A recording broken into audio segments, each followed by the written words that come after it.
Mes chers Sagittaires, ce mois de janvier est placé sous le symbole de la protection, de la bénédiction d'une part, mais également des retrouvailles et de la réconciliation d'autre part.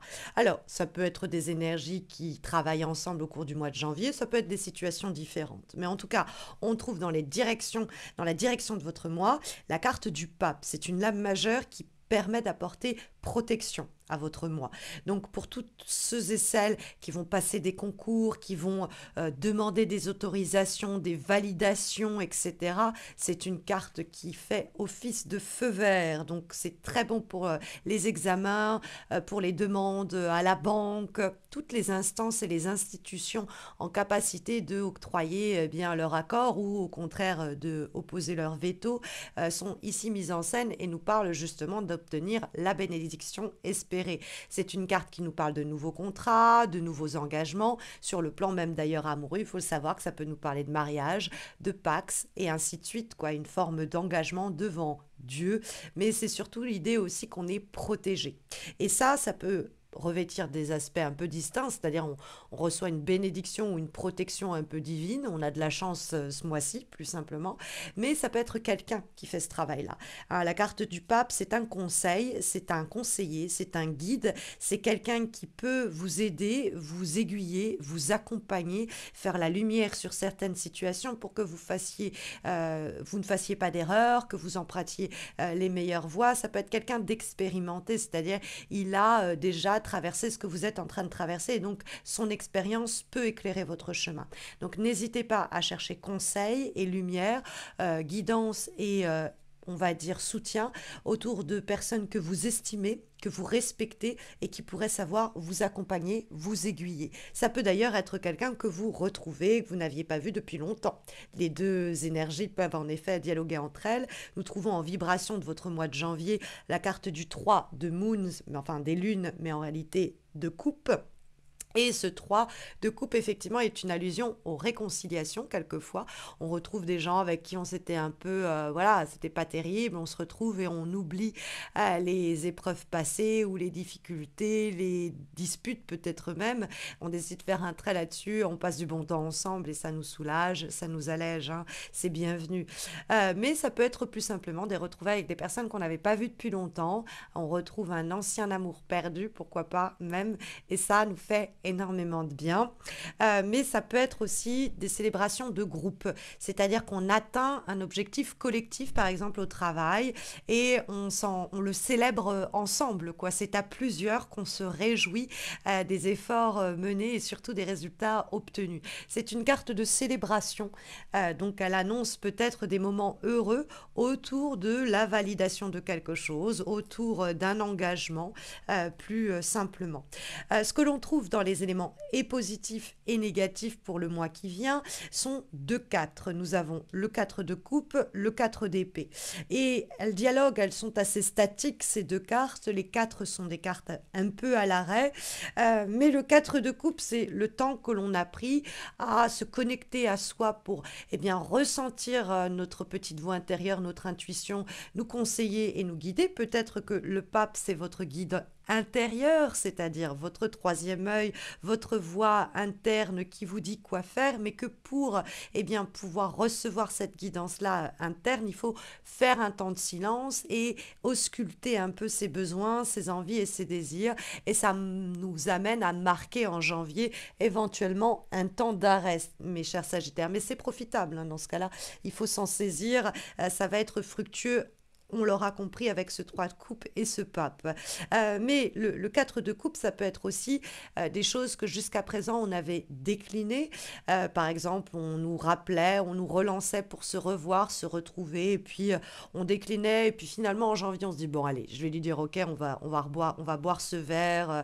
Ça peut être un ancien employeur, collègue, ça peut ne pas être personnel, hein, mais du coup on se dit, bon, j'ai suffisamment dit non, non, non, là je vais lui donner une chance, et puis en fait vous faites bien parce que les informations que cette personne vous apporte sont essentielles pour votre développement et du coup ça a fini de vous mettre sur la bonne voie.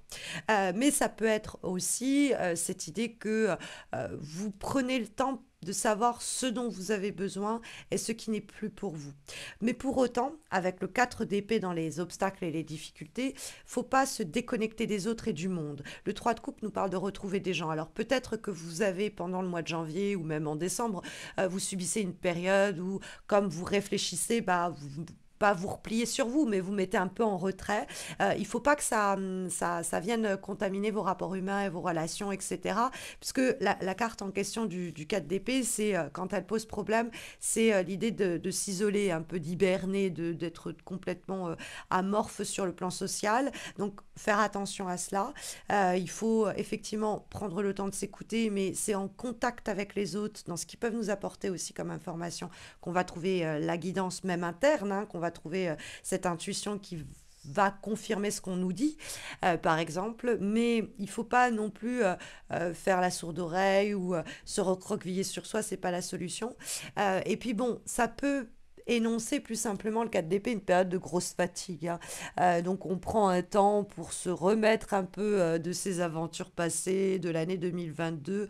On reprend son souffle et on démarre l'année un petit peu comme un ours dans sa grotte avant d'aller au contact des autres. Ça peut être tout simplement ce 4 d'épée dans lequel il ne faut pas, on va dire, procrastiner trop longtemps. Ce 4 d'épée doit nous amener à recharger les batteries, prendre du recul pour mieux comprendre ce dont on a besoin et puis ensuite foncer ou alors savoir s'adresser aux bonnes personnes pour pouvoir trouver les bons conseils, pour emprunter les bonnes voies et pas voilà, éternaliser notre situation.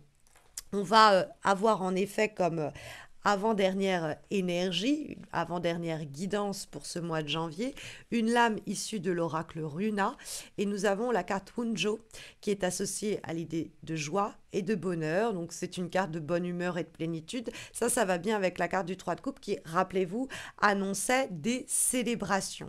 Donc peut-être qu'il y a eu des périodes hyper fatigantes, hyper exténuantes, des zones un peu de conflit ou quoi, mais qu'on a réussi à dépasser en janvier, qu'on va arriver même à digérer, et que ça va laisser place à plus d'espoir, plus d'optimisme, plus de joie, de moments de bonheur partagé, parce que cette bonne humeur et cette plénitude, elle me fait vraiment penser aux 3 de coupe, et c'est quelque chose qui se partage, hein. C'est avec les autres, on n'arrive pas à notre bon bonheur et notre bon plaisir tout seul, hein. On revient au conseil du 4 d'épée. Comme dernière guidance pour ce mois de janvier, pour ce début d'année 2023, mes chers Sagittaires, nous avons une lame issue de l'oracle, la date et la réponse, et nous avons prenez votre courage à deux mains et foncez. Alors ça c'est aussi intéressant parce que avec les 2 4 que nous avons qui sont plutôt inertes, plutôt statiques, et la carte en question, on pourrait se dire ok, il y a une phase de début donc de janvier, donc début 2023 qui va être dédiée à des périodes où on prend le temps de réfléchir, de cogiter, de faire le point. Et c'est très bien, mais c'est pour nous aider ensuite à prendre notre courage à deux mains pour agir, pour foncer. Donc ce n'est pas un temps qui se complaît en lui-même, mais qui a une visée, qui a un dessein, celui de mettre en action le parcours, l'option, la voie la plus sage, la plus intelligente pour nous, et peut-être même en chemin trouver un engagement, voire une vocation, ce dont peut nous parler effectivement le pape. En tout cas, ce sont les guidances que l'on vous délivre, mais sachez que vous pouvez remporter 100 € de bons cadeaux à valoir sur mon site. Vous avez la vidéo du concours qui vous permet de les remporter en suggestion en haut à droite de votre écran. N'hésitez pas à participer, ça se termine en janvier et il y a au total 25 différents cadeaux à gagner. Donc n'hésitez pas non plus à vous abonner, à liker cette vidéo, à laisser un commentaire. Tout ceci me prend énormément de temps, de ressources et d'énergie, et le moindre des retours me fait énormément de bien et surtout me motive à poursuivre ce que je fais, parce que ça va bientôt faire 8 ans et que j'ai besoin d'encouragement pour me dire suis-je toujours entendu et écouté? Est-ce que ce que je fais sert toujours? Donc voilà, faites signe, ça fait plaisir de ne pas se sentir toute seule derrière une caméra. Et j'en profite aussi, mes chers Sagittaires, pour vous souhaiter une très bonne année 2023. Je vous souhaite mes meilleurs vœux pour ce nouveau cycle et puis je vous dis à très vite, j'espère. Prenez bien soin de vous.